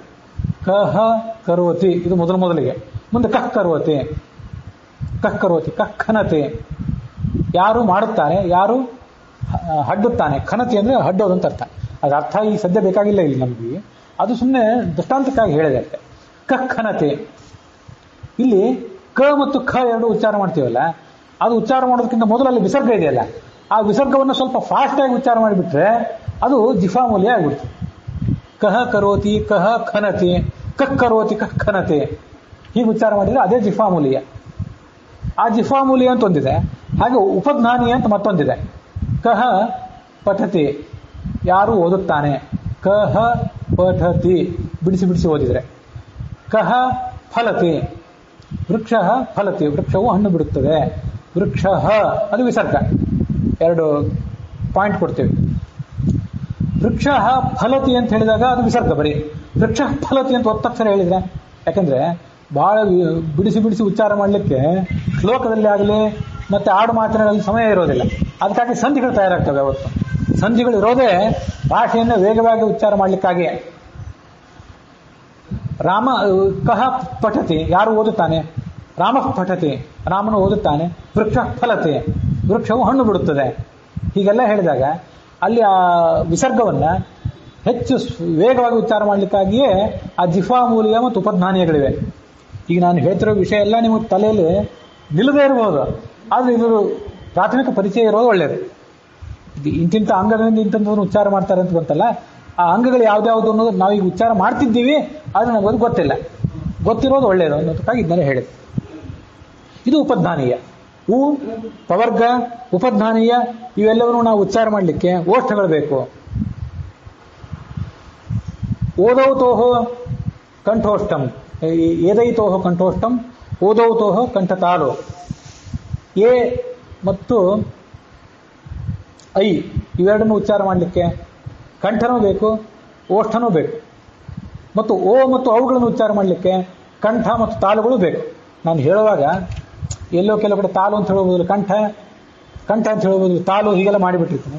ಯಾಕಂದ್ರೆ ನಿತ್ಯ ವ್ಯಾಕರಣದ ಪಾಠ ಇತ್ಯಾದಿ ನನಗೆ ಮಾಡ್ತಿಲ್ಲಲ್ಲ, ಅದರ ನಿತ್ಯ ಬಳಕೆ ಇಲ್ಲ. ಅದರಿಂದ ಹೇಳೋದ್ರಲ್ಲಿ ಸ್ವಲ್ಪ ಶಬ್ದ ಹಿಂದೆ ಮುಂದೆ ಆಗಿರ್ಬೋದು, ಆದರೆ ಬಹುತೇಕ ಅಲ್ಲಿದ್ದಂತೆ ಅನುವಾದ ಮಾಡ್ತಿರ್ತೀನಿ. ಇದನ್ನೆಲ್ಲ ಆನಂದ ರಾಮಾಯಣ ಹೇಳುವಾಗ ಅಲ್ಲೊಂದು ಸ್ವಲ್ಪ ಯಾವುದೋ ಪ್ರಸಂಗ ಬಂದಿತ್ತು, ಅಲ್ಲಿ ಇದನ್ನ ಸ್ವಲ್ಪ ವಿಸ್ತಾರವಾಗಿ ಹೇಳಿದ್ದೆ. ಅಲ್ಲಿ ಕೇಳದೇ ಇದ್ದವರ ಅನುಕೂಲಕ್ಕಾಗಿ ಇಲ್ಲಿ ಈಗ ಹೇಳ್ತಿದ್ದೀನಿ. ಅಂತೂ ಉಚ್ಚಾರ ಮಾಡ್ಲಿಕ್ಕೊಂದು, ಈ ಉಚ್ಚಾರ ಮಾಡ್ಲಿಕ್ಕೊಂದು, ಉಚ್ಚಾರ ಮಾಡ್ಲಿಕ್ಕೊಂದು, ಇನ್ನು ಋಟು ರಸಾಯನ ಮೂರ್ಧ ಋಷಿ ಅನ್ನೋಲ್ಲಿ ಬರಿತೀವಲ್ಲ, ಮತ್ತೆ ಟವರ್ಗ ಬರಿತೀವಲ್ಲ, ಟ ಟ ಡ ಢ ಣ, ರು ಟು ಟು ಅಂದ್ರೆ ಟವರ್ಗ ಅಂತ ಅರ್ಥ. ಮತ್ತೆ ರಾಮ ರಮ, ಇಲ್ಲೆಲ್ಲ ಇದೆಯಲ್ಲ, ಟು ಮತ್ತೆ ಷಣ್ಮುಖ ಅನ್ನೋಲ್ಲಿ ಬರಿತೀವಲ್ಲ, ಇದನ್ನೆಲ್ಲ ಉಚ್ಚಾರ ಮಾಡ್ಲಿಕ್ಕೆ ಮೂರ್ಧ ಬೇಕು. ಮೂರ್ಧ ಅಂದ್ರೆ ತಲೆ ಅಂತ ಅರ್ಥ. ತಲೆ ಎಲ್ಲದಕ್ಕೂ ಬೇಕೇ ಬೇಕು. ಆ ತಲೆಯೊಳಗಿನ ಒಂದು ಅಂಗ. ಆದ್ರಿಂದ ಈ ಶಂಕರ ಮತ್ತು ಷಣ್ಮುಖ ಅಂತ ಹೇಳ್ಕೊಡ್ತಾರಲ್ಲ ಮಕ್ಕಳಿಗೆ, ಶಾಸ್ತ್ರೀಯವಾಗಿ ಅದನ್ನೇನು ಹೇಳ್ತಾರೆ ಅಂದ್ರೆ ತಾಲವ್ಯ ಶಕಾರ ಮತ್ತು ಮೂರ್ಧನ್ಯ ಶಕಾರ ಅಂತ ಹೇಳ್ತಾರೆ. ತಾಲವ್ಯ ಶಕಾರ ಅಂತ ಯಾಕಂತಾರೆ ಅಂದ್ರೆ ತಾಲುವಿನಿಂದ ಹುಟ್ಟಿದ ಶಕಾರಕ್ಕೆ ತಾಲವ್ಯ ಶಕಾರ ಅಂತಾರೆ. ಅದಕ್ಕೆ ಶಂಕರ ಅಂತಾರೆ. ಮಕ್ಕಳಿಗೆ ನೀವು ತಾಲವ್ಯ ಶಕಾರ ಅಂತ ಹೇಳ್ಬಿಟ್ಟು ಅವ್ರಿಗೇನು ಗೊತ್ತಾಗಲಿಕ್ಕಿಲ್ಲ. ತಾಲುವಿನಿಂದ ಹುಟ್ಟಿದ ತಾಲು ಒಂದು ಏನು ಅಂತ ಅವ್ರಿಗೆ ಗೊತ್ತಾಗೋದಿಲ್ಲ ಮೂಲಭೂತವಾಗಿ. ಅದರಿಂದ ಅವರಿಗೆ ಕೇವಲ ಶಂಕರ ಅಂತ ಹೇಳ್ತಾರೆ. ವಸ್ತುತಃ ಅದು ತಾಲವ್ಯ ಶಾಸ್ತ್ರೀಯವಾಗಿ ಹೇಳೋದಾದ್ರೆ. ಹಾಗೆ ಷಣ್ಮುಖ ಅಂತ ಹೇಳ್ತಾರಲ್ಲ, ಅದನ್ನು ಮೂರ್ಧನ್ಯ ಅನ್ಬೇಕು. ಶಾಸ್ತ್ರದಲ್ಲಿ ವ್ಯಾಕರಣ ಪುಸ್ತಕದಲ್ಲಿ ಎಲ್ಲಾದ್ರೂ ತಾಲವ್ಯ ಶಕಾರ ಮೂರ್ಧನ್ಯ ಶಕಾರ ಅಂತ ನೀವು ಕೇಳಿದ್ರೆ ಅದು ಇದು. ಈಗ ನೋಡ್ರಿ, ಶಂಕರ ಷಣ್ಮುಖ, ನಾನು ಉಚ್ಚಾರ ಮಾಡೋದನ್ನು ಗಮನಿಸ್ರಿ. ಶಂಕರ ಇದು ಷಣ್ಮುಖ ಇದು ಶಂಕರ ಇದು ತಾಲುವಿನಿಂದ ಹುಟ್ಟಿದ ಶಕಾರ. ಇದು ಷಣ್ಮುಖ, ಇದು ಮೂರ್ಧಾದಿಂದ ಹುಟ್ಟಿದ್ದು. ಈಗ ಈ ಎರಡು ವ್ಯತ್ಯಾಸ ಗೊತ್ತಿಲ್ಲದೆ ಇದ್ದವರು, ಷಣ್ಮುಖ ಎಲ್ಲಿಂದ ಹುಟ್ಟುತ್ತದೆ, ಶಂಕರ ಎಲ್ಲಿಂದ ಹುಟ್ಟುತ್ತದೆ ಅಂತ ವ್ಯತ್ಯಾಸ ಗೊತ್ತಿಲ್ಲದೆ ಇದ್ದವರು ಎರಡನ್ನು ಷಣ್ಮುಖ ಶಂಕರ ಅಂತಾರೆ. ಇದು ಗೊತ್ತಿಲ್ಲದೆ ಇದ್ರ ಪರಿಣಾಮ. ಇದು ಗೊತ್ತಿದ್ದವರು ಶಂಕರ ಇದು ಇಚು ಯಶಾನ ತಾಲುವಿನಿಂದ ಹುಟ್ಟಿದ್ದೀವಲ್ಲ, ಈಶ ಶಂಕರ. ಆದ್ರೆ ಷಣ್ಮುಖ, ಈಶಕ್ಕೂ ಆಶಕ್ಕೂ ವ್ಯತ್ಯಾಸ ಇದೆ. ಅದನ್ನು ತಿಳಿದವರು ಸರಿಯಾಗಿ ಉಚ್ಚಾರ ಮಾಡ್ತಾನೆ. ತಿಳಿದಿದ್ದವ್ರಿಗೆ ಎರಡು ಒಂದೇ ಆಗಿಬಿಡ್ತದೆ. ಉಚ್ಚಾರ ಮಾಡೋದು ಇಲ್ಲಿ ಬರೆಯೋದು ಒಂದೇ ಬರೆದ್ಬಿಡ್ತಾರೆ. ಕೆಲವರು ಬರೆಯೋದನ್ನ ಪ್ರತ್ಯೇಕವಾಗಿ ಬರೀಲಿಕ್ಕೆ ಕಲ್ತಿರ್ತಾರೆ, ಓದು ಬರಹ ಮಾಡಿದವರು. ಅದು ಉಚ್ಚಾರ ಮಾಡುವಾಗ ಅದ್ರ ವ್ಯತ್ಯಾಸ ತೋರಿಸ್ಲಿಕ್ಕೆ ಬರೋದಿಲ್ಲ ಅವರಿಗೆ. ವಸ್ತುತಃ ಉಚ್ಚಾರಕ್ಕೆ ಹೇಗೆ ವ್ಯತ್ಯಾಸ, ಬರೀಲಿಕ್ಕೆ ಹೇಗೆ ವ್ಯತ್ಯಾಸ ಇದೆಯೋ ಹಾಗೆ ಹಾಗೆ ಉಚ್ಚಾರಕ್ಕೂ ವ್ಯತ್ಯಾಸ ಇದೆ.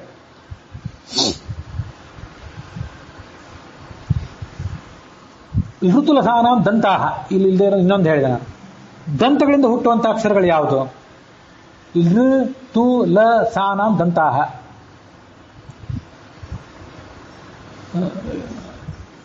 ಅಂತ ಒಂದು ಸಂಸ್ಕೃತದಲ್ಲಿ ಸ್ವರ ಇದೆ. ಅದು ಅಂತ ಹೇಳ್ತಾರೆ, ಕೆಲವರು ಅಂತ ಹೇಳ್ತಾರೆ. ಹಿಂದೆ ಅದ್ರ ಬಗ್ಗೆ ಒಂದ್ಸರಿ ಯಾವಾಗೋ ಪ್ರಸ್ತಾವ ಮಾಡಿದ್ದೆ. ಅಂತ ಋಷಿ ಒಂದು ಹೇಗಿದೆಯಲ್ಲ ಹಾಗೆ ಅಂತ ಒಂದು ಸ್ವರ ಇದೆ. ಇವೆಲ್ಲ ತೀರಾ ಪ್ರಾಥಮಿಕ ಹಂತದಲ್ಲಿ ಯಾರಿಗೂ ಗೊತ್ತೇ ಇರೋದಿಲ್ಲ, ಅದಿರ್ಲಿ. ಮತ್ತೆ ತು ಅಂದ್ರೆ ತವರ್ಗ, ತ ದ ಧ ನ. ಮತ್ತು ಇವಿಷ್ಟೆಲ್ಲದಕ್ಕೂ ಕೂಡ ದಂತಗಳು ಬೇಕು. ಹಲ್ಲಿಗಳ ನೆರವಿಲ್ಲದೇನೆ ಇದನ್ನು ಉಚ್ಚಾರ ಮಾಡ್ಲಿಕ್ಕೆ ಬರೋದಿಲ್ಲ. ಅದಕ್ಕಾಗಿ ಹಲ್ಲುಗಳು ಬಿದ್ದು ಹೋದ್ರೆ ಇಲ್ಲದೆ ಕೆಲವು ಸ್ಪಷ್ಟ ಉಚ್ಚಾರಗಳು ಬರಲಾರ್ದಂಗೆ ಆಗಿಬಿಡ್ತವೆ. ಸಣ್ಣ ಸಣ್ಣ ಮಕ್ಕಳಿಗೆ ಮತ್ತು ಮುದುಕರಿಗೆ ಅವುಗಳ ಉಚ್ಚಾರದ ಸ್ಪಷ್ಟತೆ ತೋರಿಸಲಿಕ್ಕೆ ಬರೋದಿಲ್ಲ. ಯಾಕಂದ್ರೆ ಇದಕ್ಕೆ ಈ ಕಾರಣದಿಂದಾಗಿ ದಂತಗಳ ನೆರವಿಲ್ಲದೇನೆ ಮತ್ತೆ ಉಚ್ಚಾರ ಮಾಡೋದು ನಿಮ್ಗೆ ಗೊತ್ತಾಗ್ತದೆ. ದಂತಗಳ ಚಲನೆ, ಹಲ್ಲುಗಳ ಸೆಟ್ ಇರ್ತದಲ್ಲ, ಮೇಲ್ಪಂಕ್ತಿ ಮತ್ತು ಕೆಳಪಂಕ್ತಿ, ಅವುಗಳ ಚಲನೆ ಇಲ್ಲದೇನೆ ಉಚ್ಚಾರ ಮಾಡ್ಲಿಕ್ಕೆ ಬರೋದಿಲ್ಲ. ತು ಇವುಗಳೆಲ್ಲದಕ್ಕೂ ಕೂಡ ದಂತಗಳು ಬೇಕು. 5 ವರ್ಗಗಳಿಗೆ ಸಂಬಂಧಪಟ್ಟಂತೆ ಹೇಳಿದೆ ನಾನು. ಆ 5 ವರ್ಗಗಳಿಗೆ ಹೇಳುವಾಗ ಅವರ್ಗೀಯ ವ್ಯಂಜನಗಳದ್ದು ಕೂಡ ಬಂತು, ಸ್ವರಗಳದ್ದು ಕೂಡ ಅಲ್ಲೇ ಬಂದ್ಬಿಡ್ತು. ಇವಿಷ್ಟೆಲ್ಲ ಅಂಗಾಂಗಗಳು ಒಂದು ಕೆಲವು ಶಬ್ದಗಳನ್ನು ಉಚ್ಚಾರ ಮಾಡಲಿಕ್ಕೆ, ಕೆಲವು ವ್ಯಂಜನಗಳನ್ನ ಮತ್ತು ಕೆಲವು ಸ್ವರಗಳನ್ನು ಉಚ್ಚಾರ ಮಾಡಲಿಕ್ಕೆ ಇಷ್ಟಿಷ್ಟು ಅಂಗಾಂಗಗಳ ಹಿನ್ನೆಲೆ ಇದೆ ಮತ್ತು ಕೆಲವು ಪ್ರಯತ್ನಗಳ ಹಿನ್ನೆಲೆ ಇದೆ. ಅದೇ ಅಂಗದಿಂದ 2 ಅಕ್ಷರ ಹುಟ್ಟುತ್ತವೆ. ಆದ್ರೆ ಆ ಅಕ್ಷರವನ್ನು ಉಚ್ಚಾರ ಮಾಡ್ಲಿಕ್ಕೆ ಬೇಕಾದ ಪ್ರಯತ್ನ ಬೇರೆ, ಈ ಅಕ್ಷರವನ್ನು ಉಚ್ಚಾರ ಮಾಡ್ಲಿಕ್ಕೆ ಬೇಕಾದ ಪ್ರಯತ್ನ ಬೇರೆ. ಉದಾಹರಣೆಗೆ ಕ ಅಂತಿದೆ. ಈ ಕ ಮತ್ತು ಖ ಎರಡೂ ಹುಟ್ಟೋದು ಕೂಡ ಕಂಠದಿಂದಲೇ. ಅಕುಹ ವಿಸರ್ಜನೀಯ ಕಂಠ ಅಂತ ನಾನು ಹೇಳಿದೆ. ಕಂಠದಿಂದಲೇ ಕನೂ ಹುಟ್ಟಿತು, ಖನೂ ಹುಟ್ಟಿತು. ಆದ್ರೆ ಕ ಅಲ್ಪ ಪ್ರಾಣ, ಖ ಮಹಾಪ್ರಾಣ. ಅದು ಅಲ್ಲಿ ಮಹಾಪ್ರಾಣ ಮತ್ತು ಅಲ್ಪ ಪ್ರಾಣ ಇದೆಯಲ್ಲ, ಅದು ಪ್ರಯತ್ನ. ಅಲ್ಪ ಪ್ರಾಣ ಪ್ರಯತ್ನದಿಂದ ಕ ಹುಟ್ಟಿತು, ಮಹಾಪ್ರಾಣ ಪ್ರಯತ್ನದಿಂದ ಖ ಹುಟ್ಟಿತು. ಇದು ಗೊತ್ತಿದ್ರೆ ಖ ಸರಿಯಾಗಿ ಉಚ್ಚಾರ ಮಾಡ್ಲಿಕ್ಕೆ ಸಾಧ್ಯ. ಯಾವ ಪ್ರಯತ್ನ ಅಂತ ನಮ್ಗೆ ಗೊತ್ತಿಲ್ಲದೆ ಇದ್ರೂ ನಾವು ಭಾಷೆಯನ್ನು ಕಲ್ತು ಬಿಟ್ಟಿರ್ತೀವಿ, ಹೇಳ್ತೇವೆ. ಗೊತ್ತಿದ್ರೆ ಹೆಚ್ಚು ಸ್ಪಷ್ಟವಾಗಿ ಉಚ್ಚಾರ ಮಾಡ್ತೇವೆ. ಅದು ಈಗೆಲ್ಲ ಹೇಳೋದು ಬಿಡ್ರಿ, ಬರೆಯೋದು ಕೂಡ ಅಬದ್ಧ ಆಗಿಬಿಟ್ಟಿದೆ. ಹಾಗಾಗಿ ಯಾರು ಬರೆದದ್ದೇ ಹೇಳಿದ್ದು. ಹೀಗೆ ಉಚ್ಚಾರ ಮಾಡಲಿಕ್ಕೆ ಪ್ರತ್ಯೇಕವಾದ ಪ್ರಯತ್ನಗಳಿವೆ, ಪ್ರತ್ಯೇಕವಾದ ಸ್ಥಾನಗಳಿವೆ. ಅದಕ್ಕನುಸಾರವಾಗಿ ಈ ಆಚಾರ್ಯರು ಉಕ್ತಾಂಗೇಭ್ಯ ಶಾಸ್ತ್ರದಲ್ಲಿ ಹೇಳಿದ ಅಂಗಾಂಗಗಳಿಗೆ ಅನುಸಾರವಾಗಿ ಕಾದಿಕಾನ್ ವ್ಯಂಜಯಂತನ್, ಯಾಕಂದ್ರೆ ಆಚಾರ್ಯರು ಅದರಲ್ಲಿ ಪ್ರವೀಣರಾದ್ರಿಂದ ಅಷ್ಟು ಸ್ಪಷ್ಟವಾಗಿ ಸ್ವರಗಳನ್ನ, ವ್ಯಂಜನಗಳನ್ನ ಮತ್ತು ಅಂತಂಥ ಅಂಗಾಂಗಗಳ ಮೂಲಕ, ಅಂತಂಥ ಪ್ರಯತ್ನಗಳ ಮೂಲಕ ಅವರು ಸರಿಯಾಗಿ ಉಚ್ಚಾರ ಮಾಡ್ತಾ ಇದ್ರು. ತತ್ತನ್ಮಾತ್ರ ವ್ಯಂಜನಾದು ಪ್ರವೀಣಂ, ಹ್ರಸ್ವ ದೀರ್ಘ ಪ್ಲುತ ಇವುಗಳನ್ನು ಉಚ್ಚಾರ ಮಾಡಲಿಕ್ಕೆ ಇದನ್ನೆಲ್ಲ ಹಾಗೆ ಅವರು ಸರಿಯಾಗಿ ಉಚ್ಚಾರ ಮಾಡ್ತಿದ್ರು. ಏಕಮಾತ್ರೋ ಭವೇತ್ ಹ್ರಸ್ವ, ದ್ವಿಮಾತ್ರೋ ದೀರ್ಘ ಉಚ್ಯತೆ, ತ್ರಿಮಾತ್ರಸ್ತು ಭವೇ ಪ್ಲುತೋ ಜ್ಞೇಯ, ವ್ಯಂಜನಂ ತ್ವರ್ಧಮಾತ್ರಕಂ ಅಂತ ಶಾಸ್ತ್ರದಲ್ಲಿ ಹೇಳಿದ್ದಾರೆ. ಹ್ರಸ್ವ ಉಚ್ಚಾರ ಮಾಡಲಿಕ್ಕೆ ಅನಂತ ಇಷ್ಟು ಉಚ್ಚಾರ ಮಾಡಲಿಕ್ಕೆ ಅರ್ಧ ಮಾತ್ರ ಕಾಲ ಬೇಕು. ಅಂದ್ರೆ ಮಾತ್ರ ಅಂದ್ರೆ ಸಮಯದ ಒಂದು ಸೂಕ್ಷ್ಮ ಭಾಗ. ದೀರ್ಘ ಉಚ್ಚಾರ ಮಾಡಲಿಕ್ಕೆ ಆನಂದ ಅಂತ ಉಚ್ಚಾರ ಮಾಡಲಿಕ್ಕೆ 2 ಮಾತ್ರಗಳು ಬೇಕು. ಪ್ಲುತ ಉಚ್ಚಾರ ಮಾಡಲಿಕ್ಕೆ 3 ಮಾತ್ರಗಳು ಬೇಕು. ವಸ್ತುತಃ ನಾವೀಗ ಪ್ಲುತ ಉಚ್ಚಾರ ಮಾಡೋದು ಕಡಿಮೆನೂ ಹೌದು, ಕೆಲವು ಕಡೆ ಉಚ್ಚಾರ ಮಾಡ್ತೇವೆ, ಬಾರೋ ಅಂತ ಕರೀತಾರೆ ಕೆಲವು ಸರಿ. ದೀರ್ಘವಾಗಿ ಅದನ್ನು ಹೇಳಿದ್ರೆ ಅದು ಬರೇ ದೀರ್ಘ ಅಲ್ಲ, ಅದೇ ಪ್ಲುತ. ಅದೆಲ್ಲ ವೇದವಾಕ್ಯಗಳಲ್ಲಿ ಒಂದು ಕೇಳಿರ್ತೀರಲ್ಲ, ಸಾಮವೇದ, ಈ ಅಷ್ಟಾವಧಾನ ಸೇವಾ ನಡೆದಾಗ ಅವೆಲ್ಲ ಕೆಲವು ಪ್ಲುತ ಅವು. ವೇದದಲ್ಲಿ ಕೆಲವು ಕಡೆ ಎಸ್ ಅಂತ ಹಿಂಗೆ ಮಾರ್ಕ್ ಹಾಕಿ ಅದ್ರ ಮುಂದೆ 3 ಅಂತ ಕೊಟ್ಟಿರ್ತಾರೆ. 3 ಅಂತ ಕೊಟ್ಟಿದ್ರೆ 3 ಮಾತ್ರ ಅಂತ ಅರ್ಥ. ಅದನ್ನು ಕೇವಲ ದೀರ್ಘವಾಗಿ ಉಚ್ಚಾರ ಮಾಡಬೇಡಿ, ಪ್ಲುತವಾಗಿ ಅದನ್ನು ಎಳೆದು ಉಚ್ಚಾರ ಮಾಡ್ರಿ ಅಂತ ಕೆಲವು ಕಡೆ ಅದನ್ನು ವ್ಯಾಕರಣ ಗ್ರಂಥದಲ್ಲಿ ಹೇಳ್ತಾರೆ. ಆಗತ್ಯ ಕೃಷ್ಣಾತ್ರ ಗೌಶ್ಚರತಿ, ಏ ಕೃಷ್ಣ ಬಾರೋ ಇಲ್ಲಿ ಆಕಳ ಮೇಯ್ತಾ ಇದೆ, ಅಲ್ಲಿಂದ ಇಲ್ಲಿ ಬಂದು ಈ ಆಕಳ ಯೋಗಕ್ಷೇಮ ನೋಡ್ಕೋ ಅಂತ ಹೇಳೋದೊಂದು ಪ್ರಸಂಗ. ಅಲ್ಲಿ ಕೃಷ್ಣ ವಸ್ತುತಃ ಸಂಬೋಧನೆಯಲ್ಲಿ ಹೇ ರಾಮ, ಹೇ ಕೃಷ್ಣ ಸ್ವರನೆ, ಹ್ರಸ್ವನೆ. ಹ್ರಸ್ವ ಇದ್ದಿದ್ದು ದೀರ್ಘ ಆಗಿ ಕೃಷ್ಣ ಬಾರೋ ಅಂತ ಕರಿತೇವೆ. ಅಷ್ಟೇ ಅಲ್ಲ, ಕೃಷ್ಣ ಅನ್ಬೇಕು. ಅದೆಲ್ಲ ದೂರದಿಂದ ಒಬ್ಬ ವ್ಯಕ್ತಿಯನ್ನು ಕರೆಯುವಾಗ ಅಂತಂಥ ನಿರ್ದಿಷ್ಟವಾದ ದೀರ್ಘ ಪ್ಲುತಗಳನ್ನು ಬಳಕೆ ಮಾಡಬೇಕು ಅಂತ ನಿಯಮ ಇದೆ. ನಾವು ಬಳಕೆ ಮಾಡ್ತೇವೆ, ಆದರೆ ಪ್ರತಿನಿತ್ಯ ಬಳಕೆ ಮಾಡ್ತೀವಿ ಅಂತಿಲ್ಲ. ಬಳಕೆ ಮಾಡಿದ್ರು ಕೂಡ ಏನು ಬಳಕೆ ಮಾಡ್ತಿದ್ದೀವಿ ಅಂತ ಗೊತ್ತಿರೋದಿಲ್ಲ. ಹೀಗೆ ಹ್ರಸ್ವ ದೀರ್ಘ ಪ್ಲುತಗಳಿವೆ. ಮಾತ್ರ ಅಂತಂದ್ರೆ ಏಕಮಾತ್ರ, ದ್ವಿಮಾತ್ರ ಮತ್ತು ತ್ರಿಮಾತ್ರ, ಅವುಗಳ ಮೂಲಕವಾಗಿ ಹ್ರಸ್ವ ದೀರ್ಘ ಪ್ಲುತಗಳನ್ನು ಉಚ್ಚಾರ ಮಾಡಲಿಕ್ಕೆ ಅವರು ಪ್ರವೀಣರು. ತಿಸ್ರೋವಸ್ಥಾ ತದ್ಗುಣೈರ್ಭಾವಯಂತಂ, ಮುಂದೆ ಪರ, ಪಶ್ಯಂತಿ, ಮಧ್ಯಮ, ವೈಖರಿ ಅಂತ 3 ಅವಸ್ಥೆಗಳಿವೆ. ಈ ವರ್ಣಗಳನ್ನು ಉಚ್ಚಾರ ಮಾಡುವಾಗ ಈ ಮೊದಲದು ಹೊಟ್ಟೆ ಒಳಗಿರ್ತದಂತೆ. ಹೊಟ್ಟೆ ಒಳಗಿದ್ದದ್ದು ಎದೆಗೆ ಬಂದು, ಎದೆಯಿಂದ ಕಂಠಕ್ಕೆ ಬಂದು, ಕಂಠದಿಂದ ತುದಿಗೆ ಬಂದು, ಆ ಕಂಠಕ್ಕೆ ಬಂದಾಗ ಕಾಣಿಸ್ತದೆ, ನಮ್ಗೆ ಕೇಳಿಸ್ತದೆ. ಅದಕ್ಕಿಂತ ಒಳಗಿದ್ದು ಕೇಳಿಸೋದೇ ಇಲ್ಲ. ಅವೆಲ್ಲವನ್ನೂ ಕೂಡ ಪರ, ಪಶ್ಯಂತಿ, ಮಧ್ಯಮ, ವೈಖರಿ ಅಂತಿದೆ. ಅದ್ರ ಬಗ್ಗೆ ನಾನು ಇನ್ನೂ ಮುಂದೆ ಹೇಳೋನಿದ್ದೇನೆ. ಈ 3 ಅವಸ್ಥೆಗಳನ್ನ ನನಗೆ ಪರ ಅಂತ ಇಲ್ಲಿ ಹೇಳಿದೆ, ಇಲ್ಲಿ 3ನೇ ಹೇಳಿದ್ದಾರೆ. ಆ 3 ಅವಸ್ಥೆಗಳನ್ನ ಆಚಾರ್ಯರು ಉಚ್ಚಾರ ಮಾಡ್ತಿದ್ರೆ ನಮ್ಮ ಮಾತುಗಳೆಲ್ಲ ಕಂಠದ ಮೇಲಿನ ಮಾತುಗಳು. ಸುಮ್ಮನೆ 2 ಅರ್ಥದಲ್ಲಿ ಹೇಳಿದೆ. ನಮ್ಮ ಮನಸ್ಸಿನಲ್ಲಿ ಏನೋ ದುರಭಿಪ್ರಾಯ ಇದ್ರೂ ಕೂಡ ಹೊರಗೆ ಒಳ್ಳೆ ಮಾತಾಡ್ತಿರ್ತೀವಿ. ಇದು ಕಂಠದ ಮೇಲಿನ ಮಾತು. ವಸ್ತುತಃ ಧ್ವನಿ ಬರೋದುವಾಗ ಅದು ಕಂಠದಿಂದ, ಎದೆಯಿಂದ, ಹೊಟ್ಟೆಯಿಂದ ಬರಬೇಕು. ಅಷ್ಟೆಲ್ಲ ಅದಕ್ಕೆ ನಿಯಮಗಳಿವೆ. ಆ ನಿಯಮಕ್ಕನುಸಾರವಾಗಿ ಆಯಾ ಪರ, ಪಶ್ಯಂತಿ, ಮಧ್ಯಮ, ವೈಖರಿ ಮೊದಲಾದವುಗಳನ್ನು ಅವರು ಹೊರಡಿಸ್ತಾ ಇದ್ರು.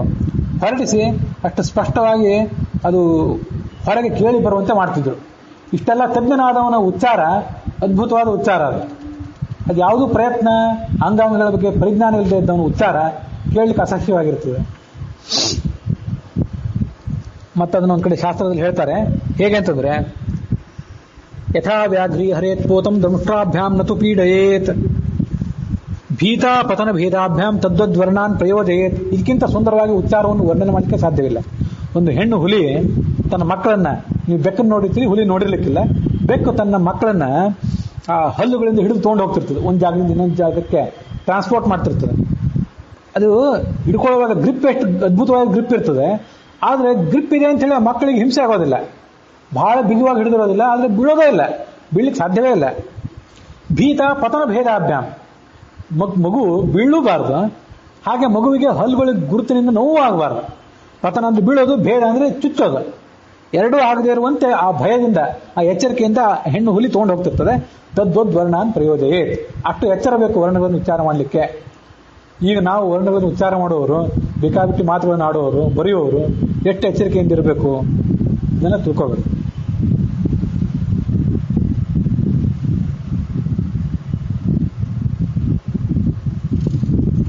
ಉಕ್ತಾಂಗೇಭ್ಯ ತಿಸ್ರಃ ಅವಸ್ಥಾಃ ತದ್ಗುಣೈರ್ಭಾವಯಂತಂ.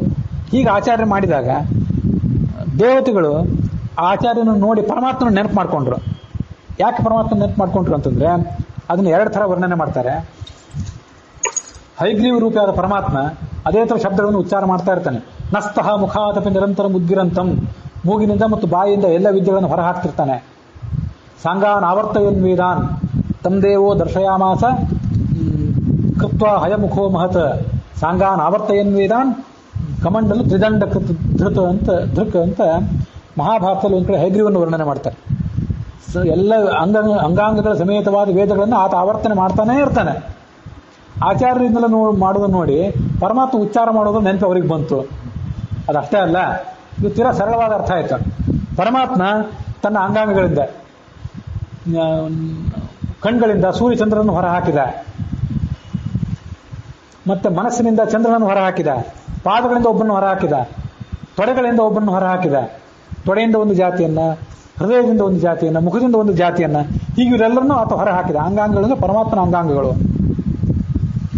ಬ್ರಹ್ಮ ಶಿರಸ್ಸಿನಿಂದ, ಲಲಾಟದಿಂದ ರುದ್ರ, ಚಂದ್ರ ಮನಸ್ಸಿನಿಂದ, ಚಕ್ಷುಷಿನಿಂದ ಸೂರ್ಯ, ಮುಖಾದಿಂದ್ರಶ್ಚ ಅಗ್ನಶ್ಚ ಪ್ರಾಣಾದ್ ವಾಯುರಜಾಯತ. ಇಡೀ ಪುರುಷ ಸೂಕ್ತವೇ ಅದೆಲ್ಲ ಹೊರಹಾಕ್ತಾನೆ. ತತ್ತನ್ಮಾತ್ರ ವ್ಯಂಜನಾದವು ಪ್ರವೀಣಂ, ಶಬ್ದ ತನ್ಮಾತ್ರ, ರೂಪ ತನ್ಮಾತ್ರ, ರಸ ತನ್ಮಾತ್ರ, ಗಂಧ ತನ್ಮಾತ್ರ, ಇವುಗಳನ್ನೆಲ್ಲ ಪರಮಾತ್ಮನ ಸೃಷ್ಟಿ ಮಾಡ್ತಾನೆ ಸೃಷ್ಟಿ ಕಾಲದಲ್ಲಿ. ಅಲ್ಲಿ ಮಾತ್ರ ಅಂದ್ರೆ ಆ ಮಾತ್ರಗಳು. ತಿಸ್ರಃ ಅವಸ್ಥಾಃ, ಸೃಷ್ಟಿ ಸ್ಥಿತಿ ಸಂಹಾರ ಅನ್ನುವಂಥ 3 ಅವಸ್ಥೆಗಳನ್ನ ಈ ಜಗತ್ತಿಗೆ ಆತ ವ್ಯಕ್ತ ಮಾಡ್ತಾ ಇರ್ತಾನೆ. ಆಚಾರ್ಯರು ಈ ಉಚ್ಚಾರ ಮಾಡೋದನ್ನು ನೋಡಿ ಪರಮಾತ್ಮನ ಲೀಲೆ ನೆನಪು ಬಂತು ದೇವತೆಗಳಿಗೆ. ಮನುಷ್ಯರಿಗೆ ಬರಲಿಲ್ಲ, ಯಾಕಂದ್ರೆ ಮನುಷ್ಯರಿಗೆ ಅಷ್ಟು ದೊಡ್ಡ ಮನಸ್ಸೇ ಇರೋದಿಲ್ಲ. ನಾವು ನೋಡುವಂಥ ಪ್ರತಿಯೊಂದು ಲೌಕಿಕ ವ್ಯಾಪಾರದಲ್ಲಿ ಪರಮಾತ್ಮ ಲೀಲೆಯನ್ನು ಕಾಣೋದು ದೇವತೆಗಳಿಗೆ ಸಾಧ್ಯ. ಮನುಷ್ಯರಿಗೆ ಅವರ ಲೌಕಿಕ ವ್ಯಾಪಾರದಲ್ಲಿ ಮಗ್ನರಾಗಿರ್ತಾರೆ. ಹೀಗೆ ಪರಮಾತ್ಮನ ಲೀಲೆಗಳನ್ನ ಆ ದೇವತೆಗಳು ನೆನಪು ಮಾಡಿಕೊಂಡ್ರು ಅಂತನೋಲಿಗೆ ಇವತ್ತಿನ ಈ ಭಾಗವನ್ನು ಸಮಾಪ್ತಿ ಮಾಡ್ತೇನೆ.